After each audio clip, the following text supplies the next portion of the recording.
So let me first ask the participants who are already here if they have some questions from yesterday's lecture, if they would like to ask.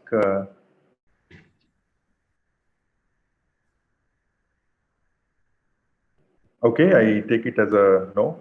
So good. So maybe we can begin the lecture too, Professor Colpi. So over to you. Okay, thanks a lot. Then I can start. So namaste and good morning. This is my second lecture, and I will go through a very quick summary of Ligo Virgo discovery, the highlight that I almost completed in the first lecture. Then I will discuss selected mechanisms of binary black hole formation. They are very interesting, and what we are learning that there is not a single one, and disentangling among the various one is one of the challenges for astronomers and astrophysicists for the next 10 years, for sure. And then I will show to you how the third generation of terrestrial detectors will let us observe the entire universe. This will really become breakthroughs. It is already breakthrough science, but it is even more because we will have a full understanding of our universe. And this is occurring just when you will be mature in your science. So you are living in a very magic sort of time, because you have the chance, by studying and improving your knowledge in this field, you will be witnessing new discoveries that can really change our understanding of fundamental physics and cosmology and astrophysics. And if I have time, I will then move on the third topic, which is the topic of tomorrow, also on astrophysical massive black holes. Let me start just with the catalog we had by the Ligo Virgo collaboration from the first and second run. Just to, first of all, because the list of sources is still reasonably short, that they can be confined in a single slide.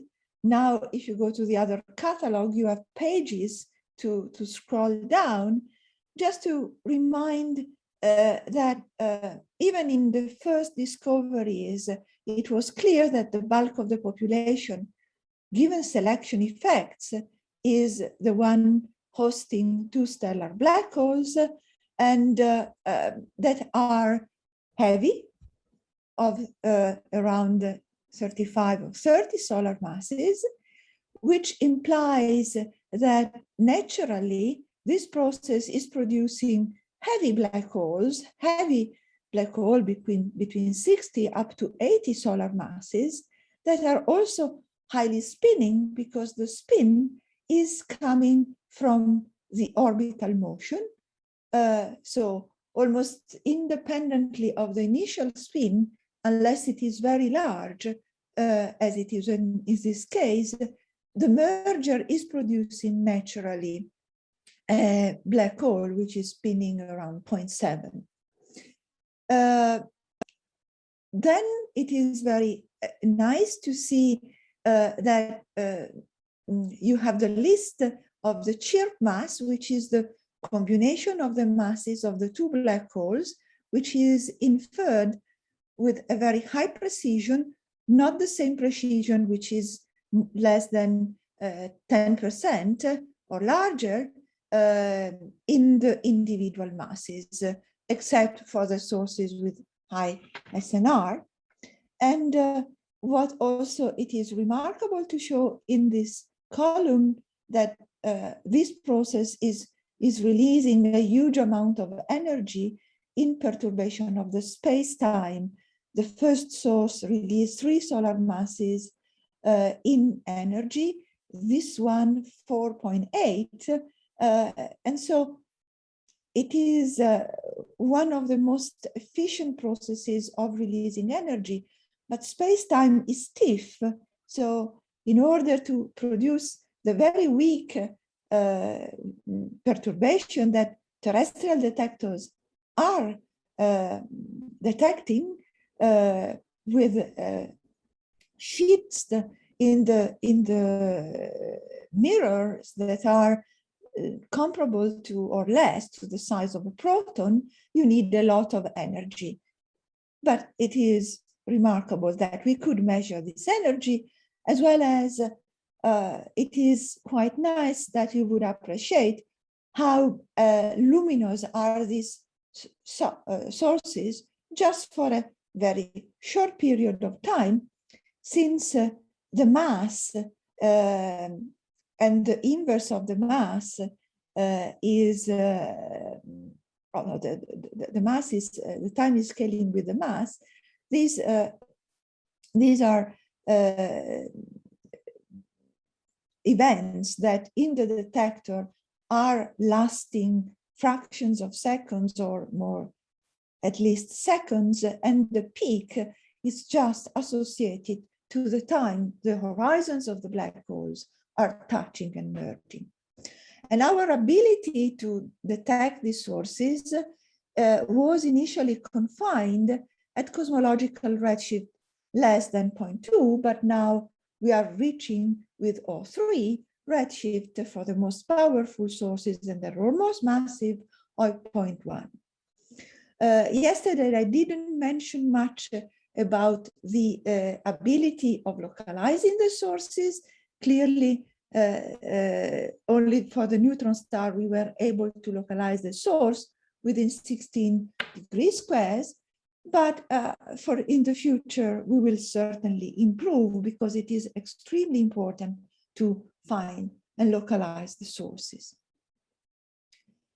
Let me repeat also another concept we described yesterday.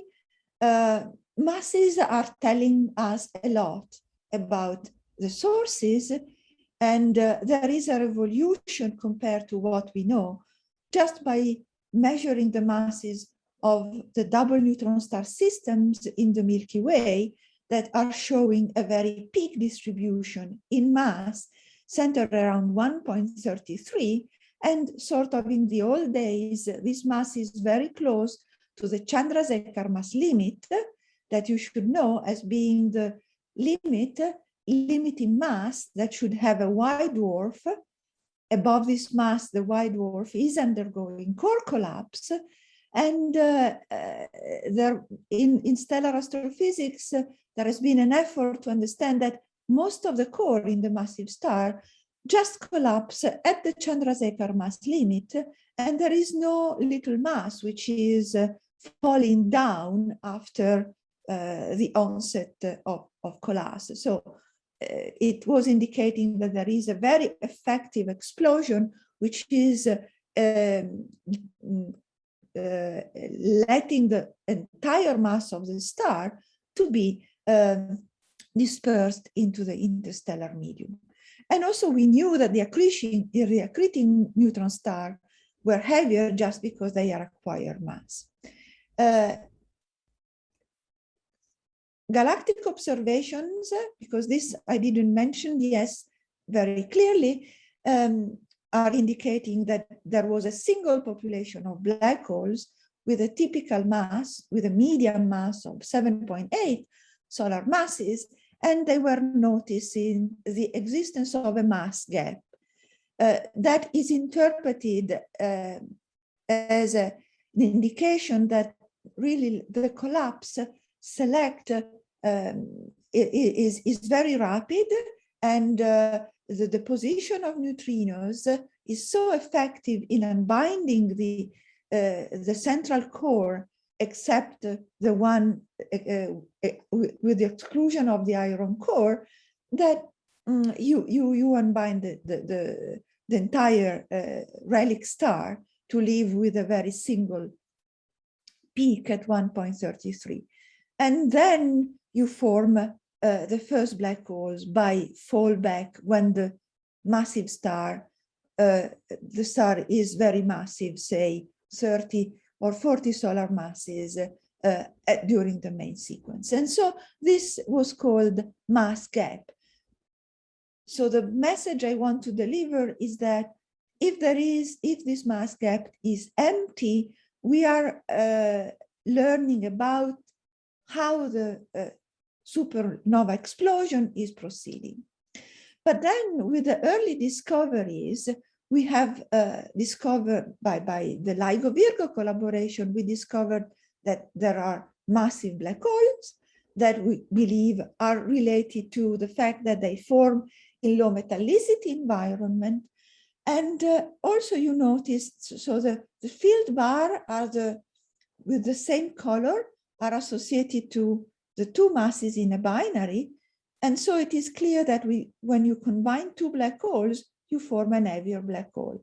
And so in the universe, you are feeling the mass function also because of the merger.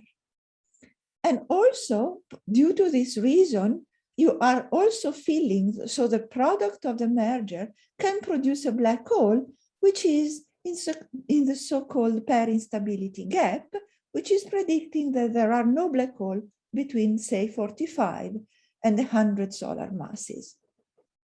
So the pair instability gap is filled by the products of the mergers. And in the astrophysical jargon, we also know that this pair instability gap, when it is not filled by the product of the merger, is telling us that there is a window where you have hypernovae explosions because the nuclei of stars between 140 and 260 solar masses are blowing in a gigantic explosion due to exploding carbon-oxygen burning.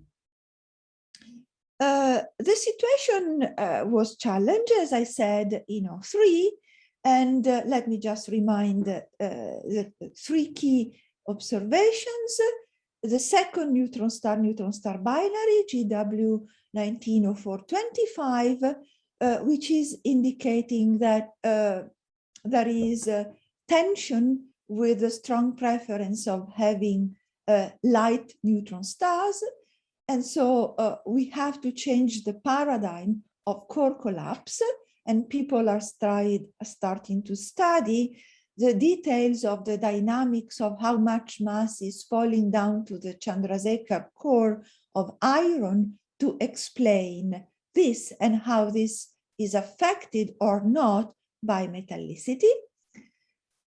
Then we have mentioned a very interesting binary where we have a black hole for sure and a companion object which has 2.6 solar masses, which is too heavy for being a neutron star and extremely light for a black hole. And so this has triggered a very nice conversation and discussion among the community whether the low mass gap in between neutron stars and stellar black hole is becoming filled of intrinsically heavy neutron stars, changing the paradigm of core collapse. Let me claim that the statistical analysis carried by the LVC at the moment cannot tell whether this gap is existing or not. And so we will wait for the next run. But if we have more black holes just near the maximum mass, it means that the production of stellar black hole is far more continuous than expected. And so there might also be dim supernovae, because as you form a more massive neutron star, you expect a less supernova display. And next observation of transient supernovae by the Large Synoptic Telescope, Vera Rubin, in the next years will really shed light into also the supermation, the observation of these explosions. Then I was talking about this last source, which is housing two black holes, a very light and mildly heavy, for which we have discovered and confirmed that the source of gravitational radiation is not coming only by the quadrupolar deformation of the binary, but you have also multiple contributions. And this multiple contribution has been computed in post-Newtonian theory, and it are also important because the more you learn about this, the presence of these multiples, also the 4 to 4, the 3 to 2, will let us make a parameter estimation very accurate, because the more you know about the structure of the waveform, the more you learn about the 17 physical parameters that are uniquely defining the binary. And so you break the degeneracies that are present in the determination of the parameters of the source. Then again, it is quite remarkable, and I would like you to appreciate the discovery of the two neutron star black hole coalescences. Let me tell you that radio astronomers in the last 30 years were trying to discover a pulsar around the black hole, because a pulsar is a marvelous clock to probe space-time around the black hole. And this was considered to be the motivation to give a Nobel Prize to radio astronomy again. But gravitational wave astronomy has scooped the radio astronomers and discovered these two candidate neutron-star binaries. But I think that the analysis is solid. And here I just reported the masses, 9 solar masses and 1.9 for the neutron star, again a heavy neutron star, and the black hole of 5.7 and 1.5 solar masses for the neutron star. They are at 300 solar masses, and already 2 observations are already telling us the rate of these events that are expected to be rarer than the black hole coalescences. Let me comment, I miscommented this yesterday, why we believe these neutron star black hole coalescences are important. Because they can contribute to the population of short gamma ray bursts that we know are associated to neutron star merger. I don't have a picture here, I'm sorry. But if you have a highly spinning low mass black hole, say of 7 solar masses, it has a very tiny horizon. If it is highly spinning, the horizon of a black hole, not the horizon, the innermost stable orbit of a black hole, which is the circular orbit below which any object is plunging directly, is becoming close to the horizon. Whereas for a Schwarzschild black hole is at 6 Schwarzschild radii. So if you have a highly spinning black hole, you enhance the chance that a neutron star, not very massive like this one, 1.2, 1.5, here there is still a large error, can be almost tidally disrupted. And if the neutron star is tidally disrupted, first of all, you would expect a very powerful light burst in gamma rays, a very powerful kilonova emission, which is attributed to the spontaneous fission of very heavy nuclei that are produced. We know that these sources are the responsible sources for the production of the heavy elements that we see in the universe and on Earth, like also gold, platinum, and so on.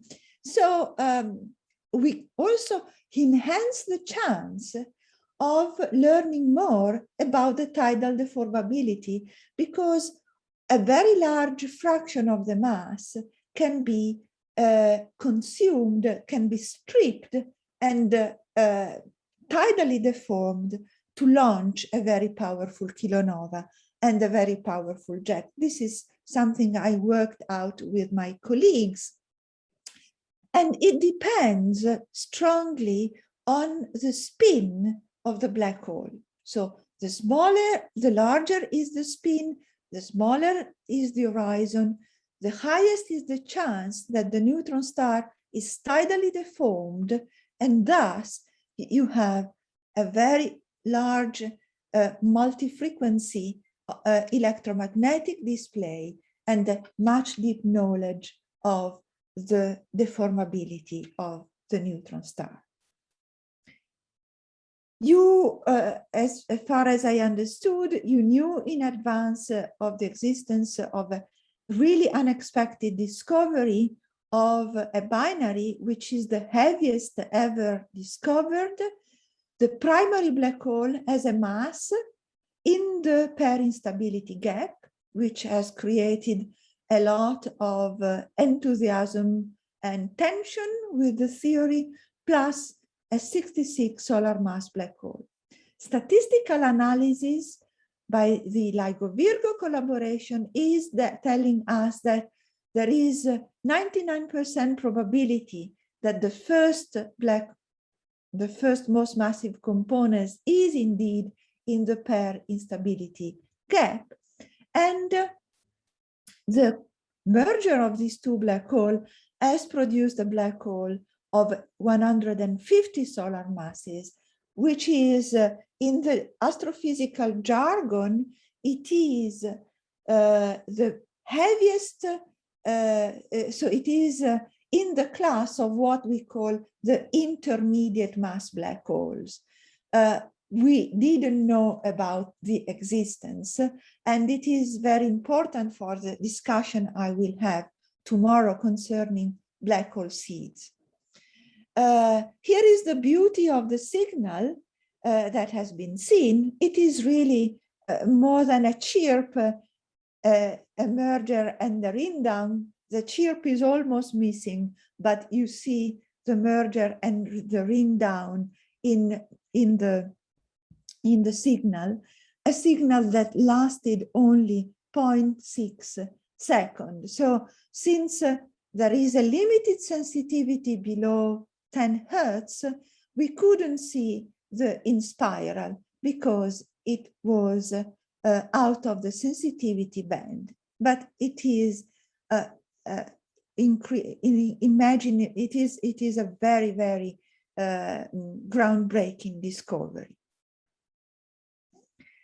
If I look at collectively all the discoveries we had in Run 03 that lasted almost 1 year, despite the pandemic, the catalog is now hosting 63 black hole coalescences, 2 neutron star coalescences, and the 2 mixed systems. And I invite you to go to archive and download the paper on the GWTC3 catalog, because you find a lot of information. This is the classical figure that is delivered for the community. And what is should impress you is just the amount of new discoveries that are in blue. Each line is providing the mass of the secondary, the mass of the primary, and the final mass. Colors are not really great, but here I have 1 solar mass, 2 solar mass, 5 solar mass, 10 solar massive, 20, 50, 100, 200 solar masses. And so here is our intermediate mass black hole. And look at the diversity between the masses of sort of the neutron stars that has been collected over decades, and the masses of the stellar origin black holes in X-ray binary. So it is a revolution which can more quantitatively described by this figure that I already showed to you. In this figure, in the upper panel, I'm showing the chirp mass. I think the chirp mass at the source frame, because now we can start having correction due to the redshift, because the observed chirp mass is 1 plus z, the cosmological redshift, time the rest frame chirp mass. And here are the individual posteriors, this gray line, these bumps are the individual posteriors of the chirp mass distribution of the observed black hole mergers. And this is the median, and here is the 19th percentile, the median obtained using an adapted kernel density estimator to create a smooth distribution, which is bumpy. And as it is shown in this lower plot, which is inferred by using knowledge of the individual masses and a model for a prior for the mass distribution of the black holes.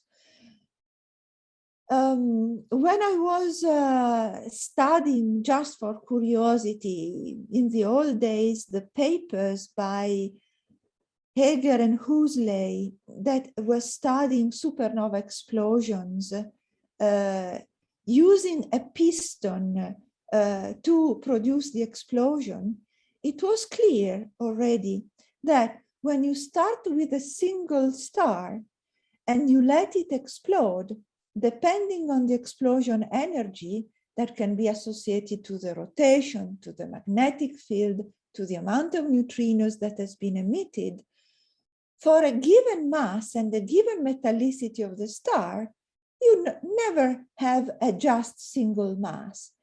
So the fact that it is bumpy is telling us that there is a lot of physics in it that we need to understand. And people are not understanding fully the existence of these peaks. Peaks that has been quantified in this figure. So people have decided to see in a previous analysis whether the distribution of mass of the black hole is just a truncated power law, or it is a smooth turn-on plus 2 broken power laws, or a smooth turn-on, a power law with a Gaussian peak, or multiple peaks. And apparently, the best model that, as of today, is fitting the data is this one, the power law plus peak. In reality, and the peak is referring to the peak of 34 plus 2.3 minus 3.8 solar masses, which is describing the heavy black holes that form in low metallicity environment. And maybe these are the ones formed in higher metallicity environment. And by reading the analysis, the claim is that certainly the discovery, the remarkable discovery we had that there is a tail. No doubt that there is a tail. This is M1 of the primary, so it's not the final product. So it is telling us the virgin mass of the black hole that has formed by a single star. And you see that there is this tail, completely unexpected, that has to be understood. Concerning the mass ratio, let me also tell you that the blue lines refer to the full recent catalog, and the black line, the median with the 90% credible interval, is referred to the previous catalog, TC2. And so you see that there are changes, because the more sources we have, the more we are filling gaps, because nature is certainly sort of continuous, except being bumpy. And so we expect new fit in the next incoming runs. Here is a very updated distribution of the mass ratio versus the mass of the primary. These are the two black hole neutron star systems which are having the highest mass ratio, because of course you have a black hole and a neutron star that can never be heavier than 2.5, 2.6 solar masses.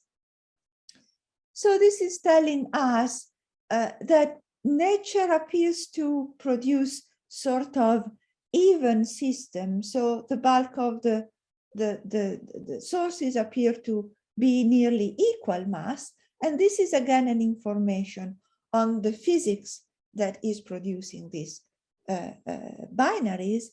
And here is the last fit, which is almost a power law. Having collected all the sources, here I have still the mass ratio, and here is the differential rate as a function of the mass ratio. It is increasing at higher mass ratio. So here we have the equal mass that are more likely than the unequal mass sources. And all the modeling has to fit this precious information that we never had before in our astrophysical history. Spins. Spins are a very important, are a very, very important measure. Professor Colpi? Yes. Sorry, there was a question in the chat. I couldn't ask earlier. Maybe there are a couple of questions. I thought maybe I'll ask them now. So there was a question about the mass gap. So the question was filling the low mass gap and the high mass gap. How they convey different physics? Can you explain again? Yes. Let me tell you that concerning the low mass gap,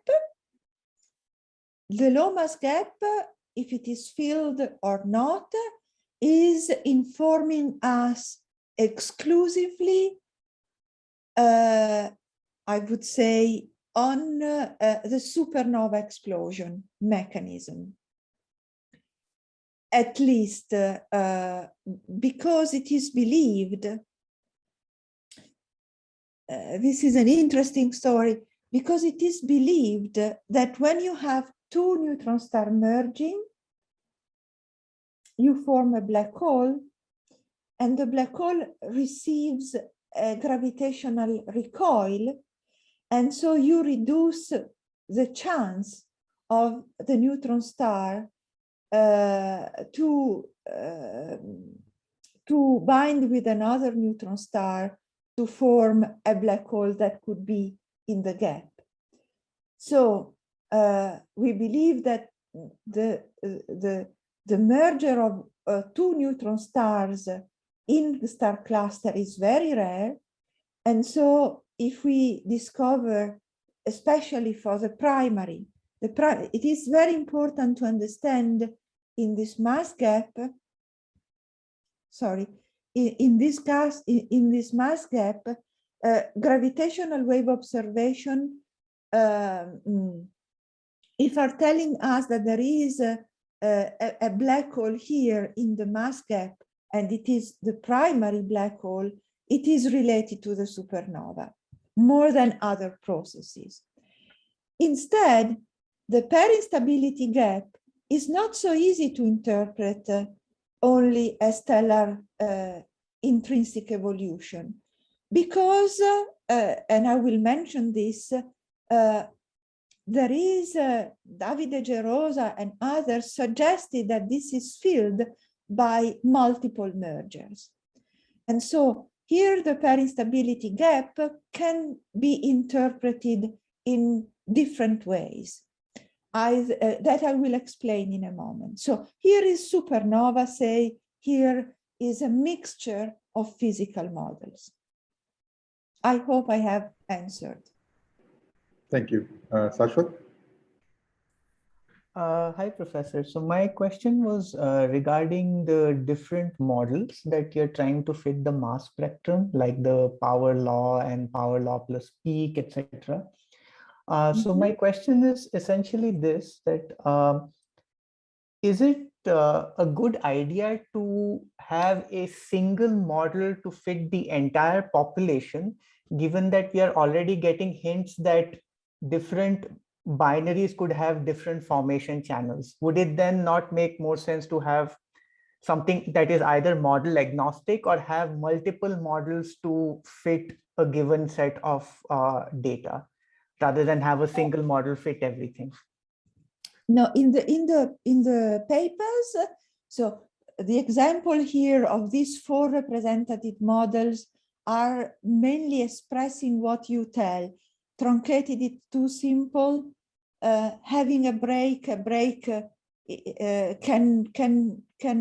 existence of a break can tell you that there is a privileged mass that people thought to be the maximum mass consistent with the metallicity and consistent with the existence of the first edge of the pair instability gap. Here's something new that we do not understand when we have a Gaussian peak, and then you could do with multiple peaks. And people have tried to do the analysis with all these, and apparently the power law plus peak is the best. But I think that you are right. The more complicated will be the distribution of the masses, there will be the need to make these are already agnostic model, because you don't know how to interpret physically these peaks.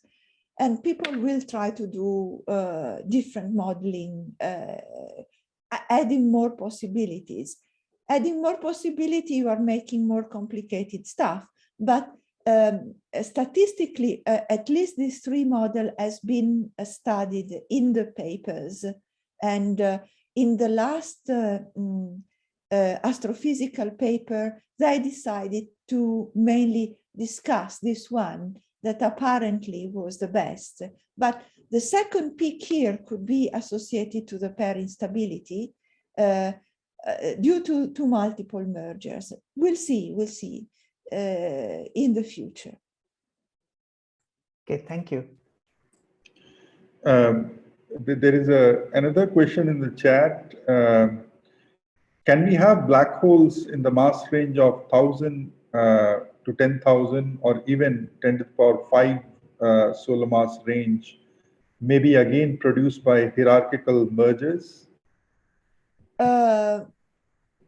The hope, and it is really the bulk of the topic of tomorrow, we need to discover black holes between the range of several hundred up to 10 to the 5 solar masses, because if they do not exist, we cannot understand the supermassive black hole. This is the topic maybe of today, but most likely of tomorrow.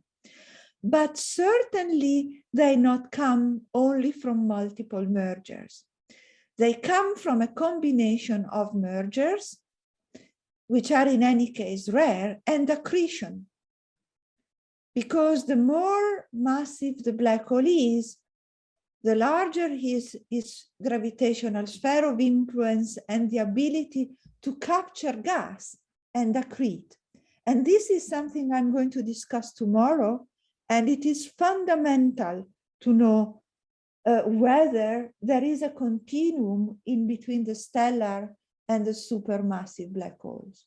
But these black holes on 1,000 solar masses are extremely difficult to detect. They are in the middle between the terrestrial and the space missions, and maybe with a mission in between, we will learn more, and we will see, and if we will see accreting black hole of such masses. And this is the topic of tomorrow. But not, I would exclude only multiple mergers because of the gravitational recoil that I'm going to discuss in a moment. Thank you. Yeah, I think that's all the questions we had. Thanks. I'm very pleased to get. There is another question in chat, or was it the fourth? No, I think they just thanked you. Yeah. Okay. Spins are really unknown. Unknown. So we don't know when you have a massive star, which is also losing a lot of mass, how fast is rotation inside the core. We can only know, and rarely, the amount of rotation in the star at the beginning of its life. So it is a parameter which is the less known in absolute terms. And the beauty of gravitational wave observations is that the signal in the phase of the wave is containing information on the spin. And in particular, a combination of the spins of the two black holes, mass-weighted, projected to the unit vector L, which is the vector identifying the orbital angular momentum. So chi effective is measuring how the spins are aligned to the orbital angular momentum, which is a natural alignment which is coming in a model that I'm going to describe in a moment. So a chi effective, which is almost zero, is in a sense indicating that spins are low or that they are not aligned with the orbital angular momentum.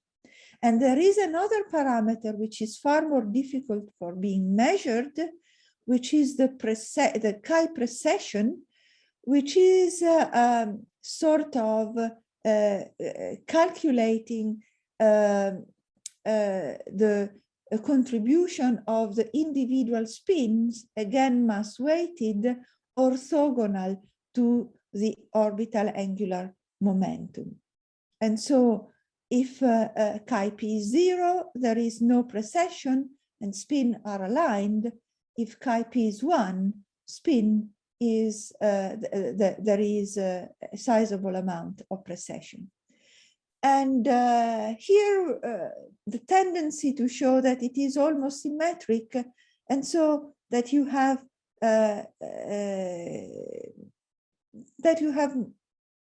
let's say, the contribution is telling that the spins of these black holes are believed to be relatively low. And the next slide is quantifying this. I think this is the easiest way to quantify the spin.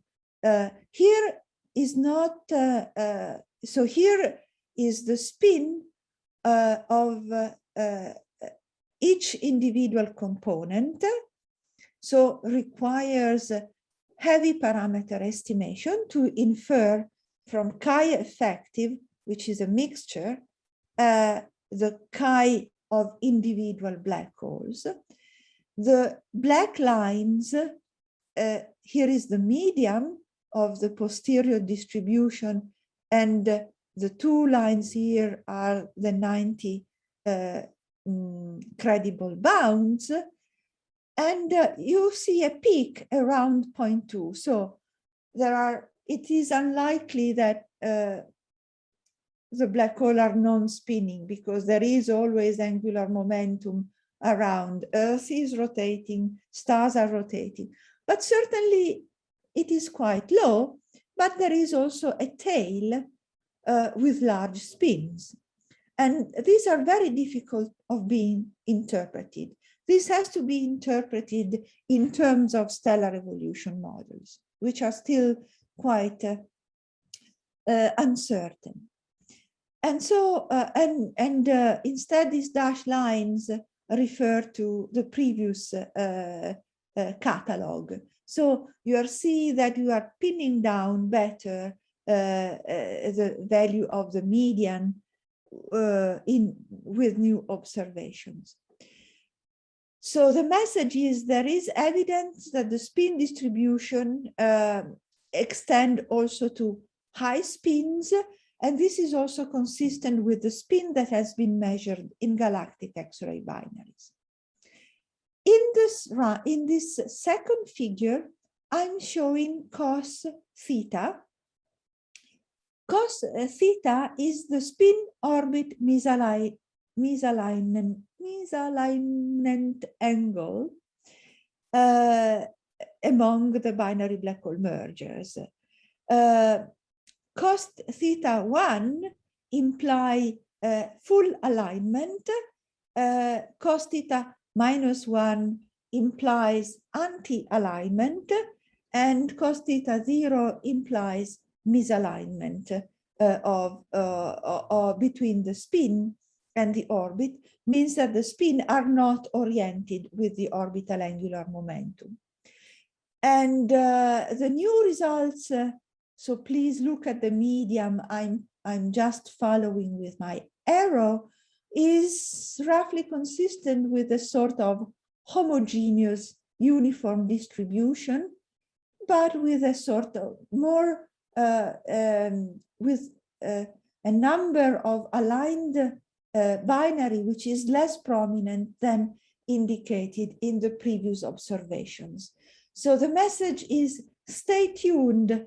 We will have still surprises concerning the spins of the black holes. And I believe personally that we will have really a mixture of misalignment. So we will have both aligned spin and spin orbit misalignments. The last plot before moving to, the last two plots before moving to the formation models is maybe reasonably interesting. It is still too early to say. It is clear that black holes and black hole binaries are the outcome of stellar evolution, and stars are evolving with the star formation rate. So the number of stars that are forming per unit co-moving volume per year in the universe is increasing, because I told you that the peak of the star formation rate is occurring at redshift 2 when the universe has an age of 3.3 giga-years.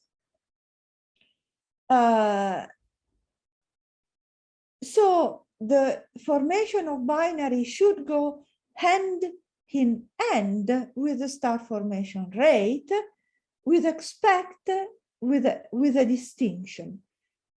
that you will appreciate in a moment. In order to form two black holes and let them coalesce, it takes time because you have to bring them down to the size of the horizon scale. And so there is certainly a delay between the peak of, say, expected of the black hole merger rate and the peaks of the star formation rate. This is still not possible to be inferred, but we can still understand whether there is evidence of marginal evidence of cosmic evolution. And this blue line is the median. The shaded area are the 50% and 90% credible intervals. It is lower than the star formation rate, but there is evidence of such an expected evolution. We will tell this more with Einstein telescope. The last figure is the one I mentioned also yesterday. Since there has been many black hole binary discovered, then you apply a forecast for the evolution of black hole merger, neutron star merger with cosmic time, and then compute an astrophysical model for the background. So this is purely theoretical. And based on the observations, this is the energy in gravitational, the omega parameter, which is measuring sort of the intensity of the unresolved gravitational wave background as a function of the frequency, which is mapping the separation between the binaries. And that has to be at this level, 10 to the minus 10. It is a dimensionless quantity. And the right panel is showing the total background coming from this model with the median. Overplotted are the sensitivity of the LIGO Virgo collaboration detectors. This is the current one. This is when the Hanford, Livingston, and Virgo, and maybe LIGO India and Kagra will join this, the expected sensitivity design. And this dashed line is the upgraded sensitivity design. And we are expecting to see this background when we are improving the sensitivity. And this is very interesting because indirectly, without waiting for Einstein telescope, we will learn about the past history of formation of these, because this background is contributed by the entire population of the black holes, and its intensity is providing us a fit to the formation history. And so it is already providing an information that will become complete only when we will have Einstein telescope. Concerning rates, there is this beautiful Lieben review by Ilya Manden and Flor Bröckengarden that I invite you to read. They collected all the astrophysical models that are explaining the binaries. So look at the density of all the models that I'm going in part to describe that are predicting intervals of mergers and their contribution. I don't know whether you can see the top, the X-ray axis is providing the local black hole merger rate in units of gigaparsec cube per year, look at the uncertainties in the model and the current estimate is where I'm just moving my arrow. So we might exclude some model or not, or there will be the contribution of all. I believe that there will be many processes that are contributing to the evolution.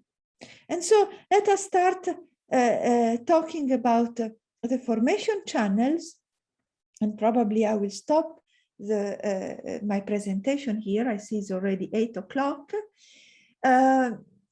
Please also read this very nice review by Gerosa and Maya Fishback on hierarchical mergers. So we have two major families of formation channels. We call first generation mergers. So you take two black holes that are, let me call it virgin, because they are coming from the evolution of two massive stars. You arrange them either because they are born in a binary or they form dynamically. And I believe that this is the dominant population. And then you have hierarchical mergers, which is just summing up multiple mergers that has been proposed by Gerosa and Fishback.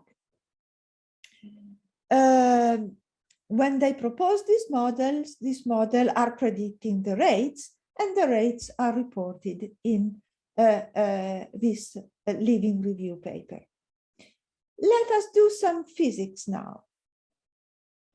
Let us talk about the early and most studied channels. I cannot talk to all. Let me just give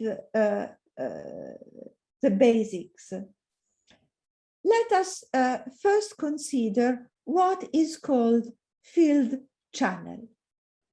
The field channel is a field, is referring to the case where you have two stars forming in a binary, so the binary is primordial, because we know that when we are looking at the star formation sites, we have discovered that most of the massive stars are in binaries. If the binaries are very, very wide, the stellar evolution is almost occurring independently, one relative to the other. So the stars revolve around each other, but they ignore themselves. But depending on how binaries are forming in the first formation sites, they can be close enough that either they merge immediately, and this is relevant for tomorrow, because they were born close, and so big at the beginning, the stars are very big, especially the protostars, and so you have a binary that end up in a single star.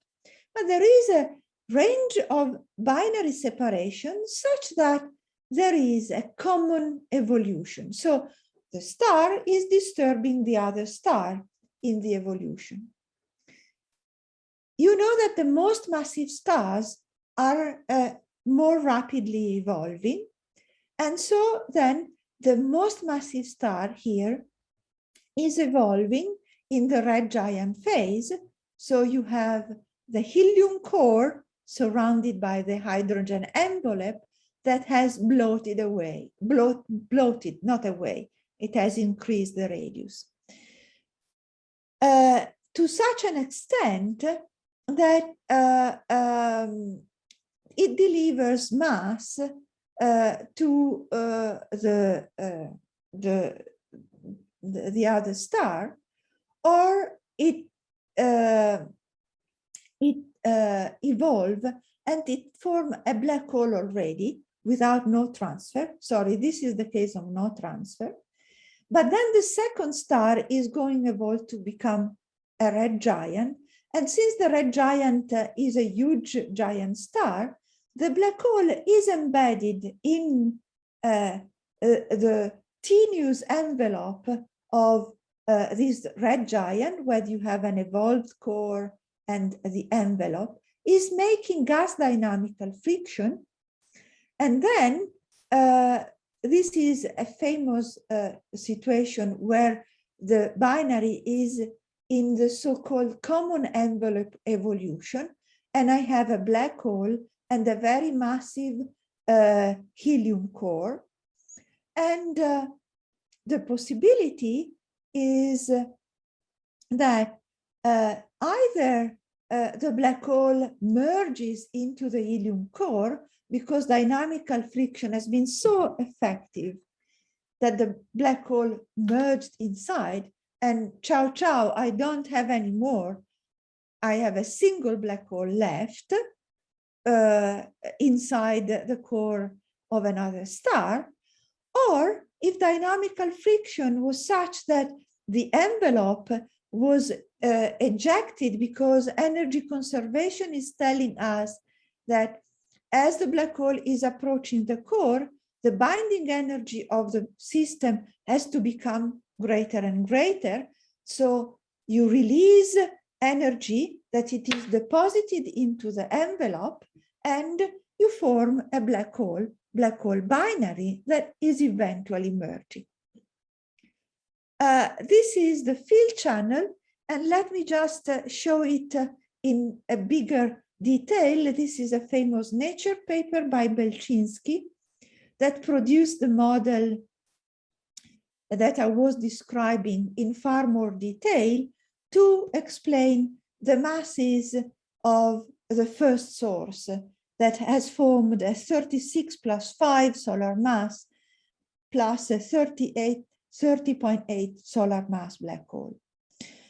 You see the main steps that I outlined.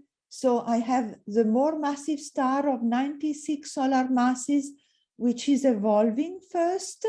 Here it is clear that there is mass transfer through the Roche-Lobe overflow, which is the equipotential surface, which allows the spilling of matter with no work done by gravity to increase the mass of the star that before was 60 and now it is 84. Then this star has formed a black hole through direct collapse. Now you have the evolving star, the common envelope, and the merger, as I already outlined. But I want to show one thing that it is relevant. How does this process takes? 0 time when the two stars have a separation of 2000 solar radii and an eccentricity of 0.11. And I end up with a binary of 47 solar radii as separation. To do this binary, it was necessary to have a time which is, this is in million times, so extremely long.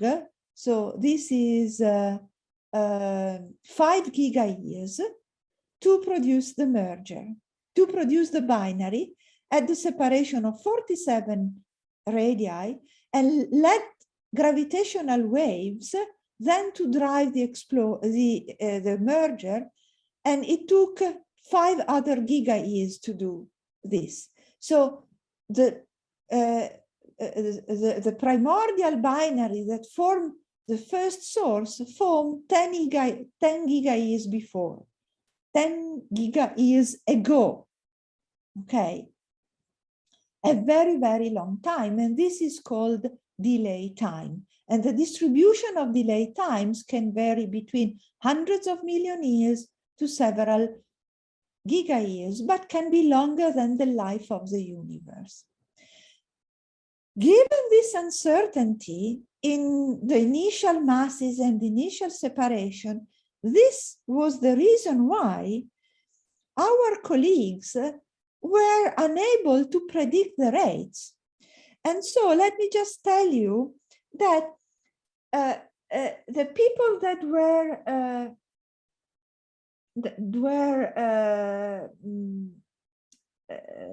willing to predict the rate when Ligo and Virgo were under construction were so uncertain that the people that were constructing Ligo and Virgo didn't know whether they could see a merger, let's say 2 mergers in a year, but it could have been that there was a merger after 30 years, so no discoveries. So the merger rate uncertainties at the beginning were so huge that the people that were willing to get the sources risked their life, because if nature wasn't so generous to provide, we know, almost 100 black hole coalescences per year, given the sensitivity of O3, we could have discovered nothing, because this process couldn't be so effective in taking the black holes down to the, at the end, down to the size of a solar radius, to then let gravitational waves to lead to coalescence. So a sort of magic. And a similar history holds also for neutron stars, with one exception, that when you form the first neutron star, there is a very high risk that this binary here is disrupted, because we know from pulsar observations that when a neutron star gets to life, it can receive a recoil of several hundred kilometers per second.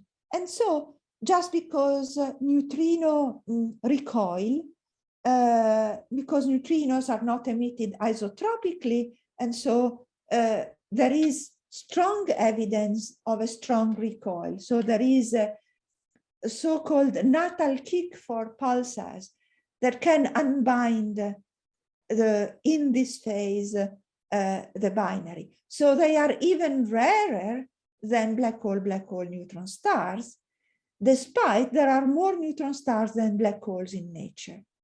So be very aware that this field has bottlenecks, and it was a miracle. I really want to deliver the miracle of this process. I skip this. The other channel which I found extremely interesting, and there is a live debate, is that you are in a star cluster. So in a star cluster means I have 10 to the 4 stars within a volume of 1 parsec. So a very dense star cluster of stars, not black holes. But stars are evolving, and the most massive stars in the cluster are producing black holes. The less massive but still massive stars are producing neutron stars. And there are primordial binaries, or also binaries that can form, because we are in a very dense environment, 10 to the 4 stars in 1 megaparsec cube. So the closest distance to the sun is 1 parsec away. So in 1 parsec away, instead of having 1 star in a dense star cluster, you might have millions of stars. And so close encounters are very, very likely. And so you might have a black hole with a star, another black hole which is around, is kicking off the star because it's heavier than this one, and you form a wide binary through a so-called dynamical exchange. Then there is a third black hole which is orbiting around the binary, and it is extracting orbital energy to favor hardening the binaries, so making the binary separation smaller and smaller, the black holes closer and closer, to let gravitational waves to drive the final merger. So the message here is, as it is in the previous case here, we need astrophysical processes to form binaries that are sufficiently tight for the last step when gravitational waves are taking away energy and orbital angular momentum, which is occurring only when the distances are a few to several Schwarzschild radii. So we need a lot of astrophysics before we can merge the black holes. And this is a very, very interesting process. The last process that was discussed was the multiple mergers. But multiple mergers are, in my view, some trouble. Let me just tell you this. When the people were studying, and I'm finished in 5 minutes, when the people were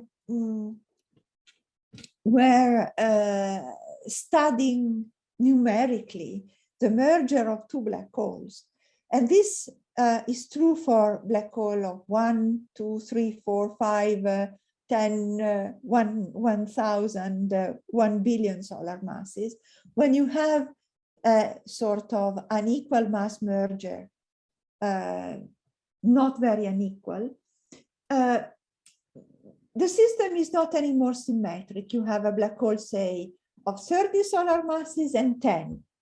So there is not symmetric in mass. And during the merging process, not only gravitational waves are taking away energy and orbital angular momentum, but also linear momentum. And at merger, the new black hole is receiving what is called the gravitational recoil or kick velocity in the context of gravitational waves. And this kick velocity, if the black holes are non-spinning, has a peak of around 250 kilometers per second for a symmetric mass ratio of 0.2, which is Q, I think it is 2.25 is 0 because it is symmetric, 2 equal mass. 0.2 is less than symmetric. And if it is too large, the mass ratio, so I have a 40 plus 1.3, then forget about the kick. It's not relevant. So gravitational waves are imparting a kick of 250. But when Lusto was studying spinning black holes, he found instead that spinning black holes with spin both aligned or misaligned can have kicks, and this is the mass ratio and this is the recoil velocity. Sorry for the lacking of the label, but this was from Lo Susdo. You can reach kick velocities of 2,000 kilometers per second if the black holes are highly spinning and in particular configuration in which the spins are out of the plane. So we have recoil velocities, which are a combination of a velocity which is orthogonal to the angular momentum and parallel to the angular momentum. And there is a very nice theory about this. And Davide Gerosa said, I'm aware that when I have the new black hole that has formed, it might have a kick and it is going to leave the star cluster, so 2,000 kilometers per second is far larger than the escape velocity from a galaxy. Okay. But if velocities are of this order and the spin distribution is yet unknown, so let's take low spins and suitable mass ratio. Why not? Why can't we have a black hole, for instance, in the pair instability gap due to second generation black hole? So I have a binary, I have a black hole that formed through a merger, which is encountering in a dense environment another black hole that gets bound, and this has a very low probability if you compute the rate, okay? But Gerosa didn't compute the rate. He said, suppose this is occurring. So, and I merge hierarchically. And it started with a blue distribution from the data of O3 and with the spin and the mass ratio of O3. And then he modeled analytically the merger with a third black hole, okay? And he found out that, of course, if this is the total mass, it could produce a black hole in the pair instability gap that is above 50 solar masses. This is the inner edge of the pair instability gap. And also he found that the spin of these second generation black holes is around 0.6, so different from the parent population distribution, and with Kirk velocity that have this distribution. And so he concluded that in order to have the second generation, you have to probably be in an extremely dense nucleus, because in any case, kick velocities, also the first generation, could be large. And but this could be a channel. And he found that this could be a possibility, but a pair instability black hole could also form because in a star cluster, one of the two black holes could have accreted enough mass to enter the pair instability gap. So I stop here mentioning that in the next run planned for 22-23, we will expect more neutron star mergers and more black holes, and so we will have major advances. Tomorrow, I will start my discussion with Einstein telescope to move with LISA and to describe shortly LISA and to describe my leading subject of my research, that is, how can we connect the stellar black holes to the supermassive black hole with a single population, that of the stellar black holes. And this will be the content of my lecture tomorrow. And thank you so much. So 10 minutes for question. I can stay longer if you can. Thank you, Professor Colpi, for a wonderful lecture again. So yeah, again, we have 10 minutes for Q&A session, and we have the first hand raised. Hari, ask away the question. You can unmute and ask. Sorry, sir, that was a mistake, sir. Okay, so we have a question in the chat. Okay, let me read it out. So why is there no mass transfer in dynamical formation channel? In the dynamical formation channel, oh, there is no mass transfer because the systems, because an intruder, a third black hole, or can substitute the star. When you are in a very dense cluster, the binaries get disrupted and reformed, disrupted and reformed. And it has been shown that there is never the possibility of having the channel you have in the field. You are dominated by encounters with a lot of exchanges and hardening. So it's subdominant if it is there.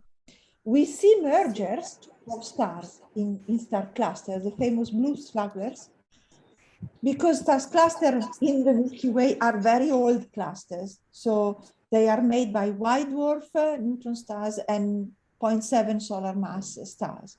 But there are, and the stars that are there are very red because they are very old.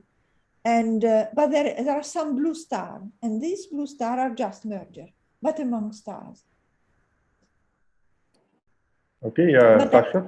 Processes are very, very, very hectic, and so they keep on. There is a very rapid exchanges of partners. So here, family stability is not contemplated. Thank you. Thank you. Sasha? Yeah, so thank you once again for a very nice lecture. And I'm going to ask a question. I hope it's not too silly a question, but so my question is essentially, so most of the time here and also in other talks, we talk about binaries. I'm wondering whether, how likely are we to see systems where you have more than just two compact objects? Is it likely that there are systems with, say, 3 black holes that are orbiting, or are they too unstable and chaotic to remain for a sustained period of time? Very nice question. Indeed, especially in dense star clusters, you have triplets, okay? And in general, if they are hierarchical, as it is called, so you have a relatively bound system, and the third object, which is far away, is exciting the so-called quasi-Ligo resonances, which is one critical pathway also to let these quasi-resonances are making the inner binary extremely eccentric. And so you reduce the time scale for gravitational wave merging. And so this is a way to promote the merger, but the third object is far away. For supermassive black hole, we believe that this is an important process. It could be, it is also here, it has been discussed in the literature. I think also that there is certainly papers discussing the waveform coming from triplets that are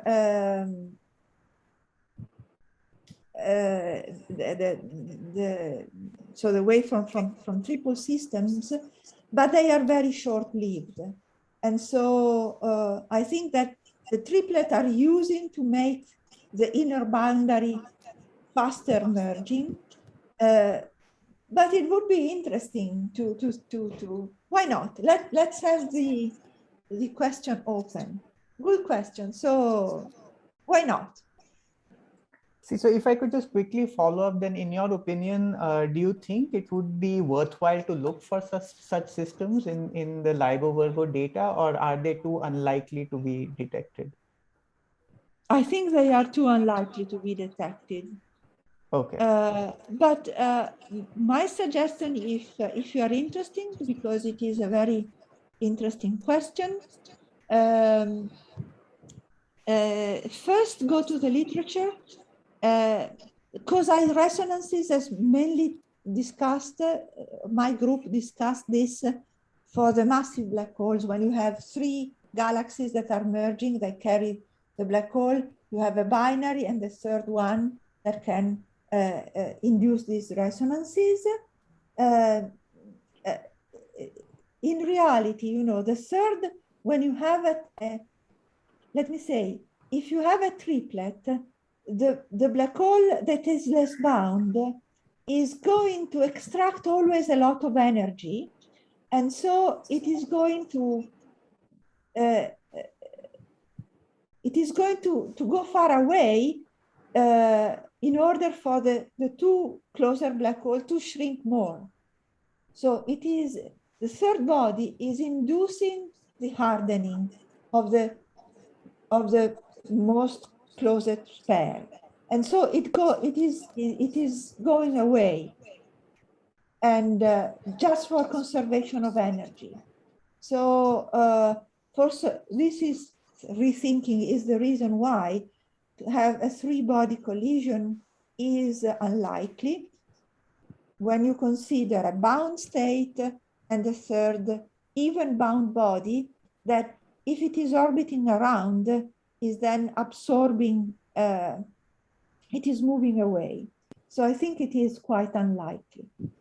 What it would be interesting to look at, I think it is very highly eccentric signals, but the waveform are lacking, and sometimes collisions, but the cross section is very small. But if you, because the sizes of the black holes are small, but God knows, maybe there are sites so dense, that so dark, so dense. So a sort of a head-on collision could be important. And I know that Franz, the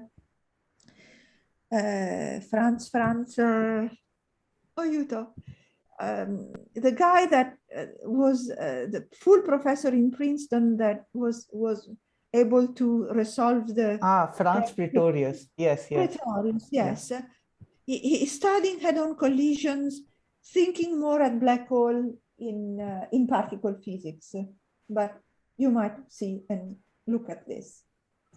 So it would be fantastic, of course, if there is something that is not just circular binaries. People are excited about measuring, finding a residual eccentricity, but since gravitational waves at the very end are circularizing, the eccentricity at merger is very, very difficult to get and have it. So an head-on collision, it's even more exotic. I see. Thank you very much for your detailed answer. Okay. Are there any other questions? We have a minute or two before we can close.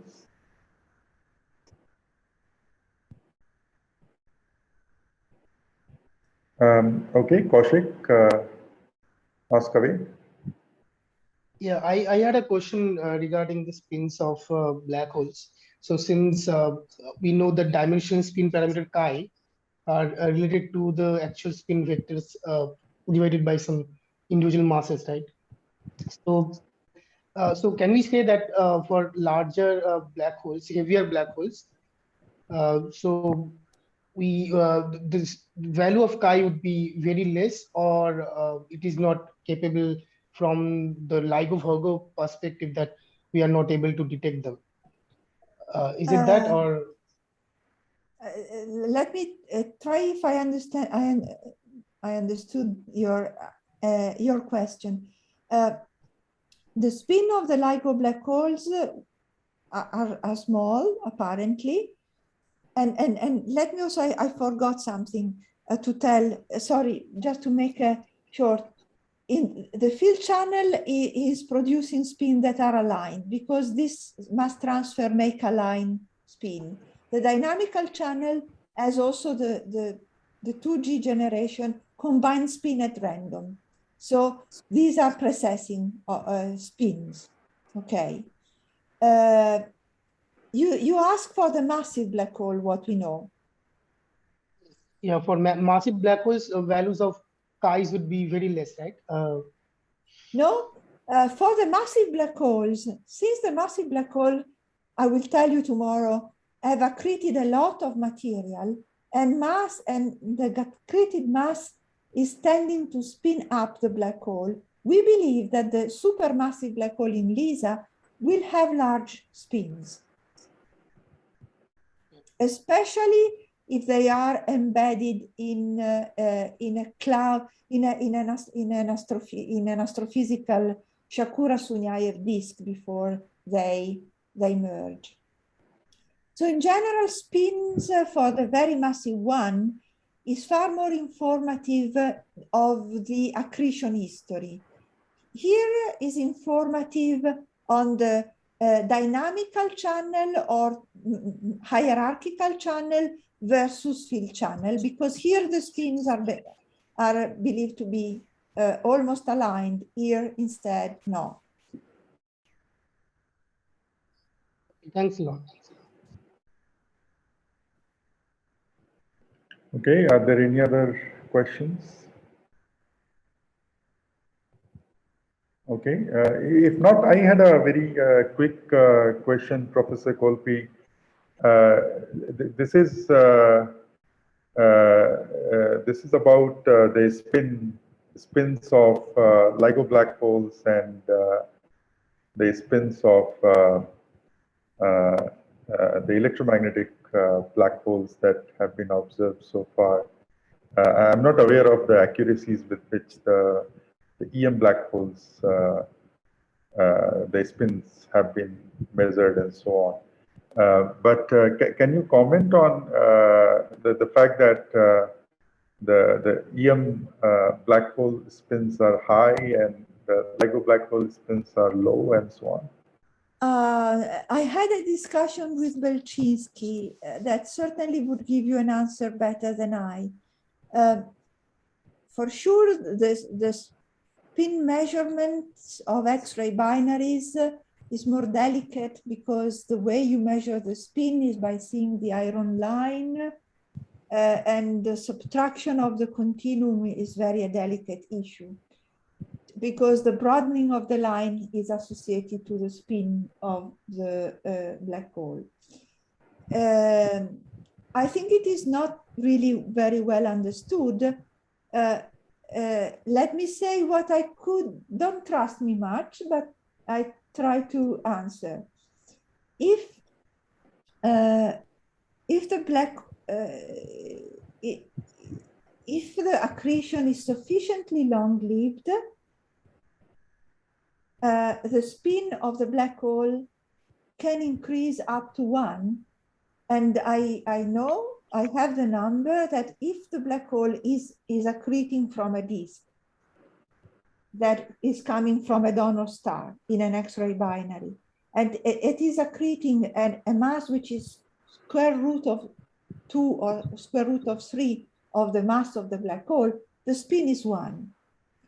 But then you require a very specific binary where you had a star that was able to deliver such large mass to the black hole. But this would mean that the star is massive, and maybe there isn't be much time to deliver all that mass. If you have a black hole and you have a subsolar mass, these systems are far more longer lived because they widen instead of shrinking when they evolve. And this is unclear how you can get such a large spin. So in a sense, but don't trust me much, it is possible that the spin of some of the X-ray binaries is acquired by accretion, so you don't see the natal spin, but in some others, you see the natal spin. And if the natal spin is large, there is a tension with the observation by gravitational wave sources. But I think that the more we will discover, I think that we will discover that there will be also large spins in these binaries. I think that if large spins are intrinsically natal, if not, one has to really make a far detailed analysis that I didn't read the literature to give a secure answer. I see. Thank you. Okay, let me ask once again if there are any last question on the lecture today. Okay, so I think let me thank again Professor Colpi for Thank this yet again a wonderful lecture. We'll see you again tomorrow at the same time for the last lecture this school.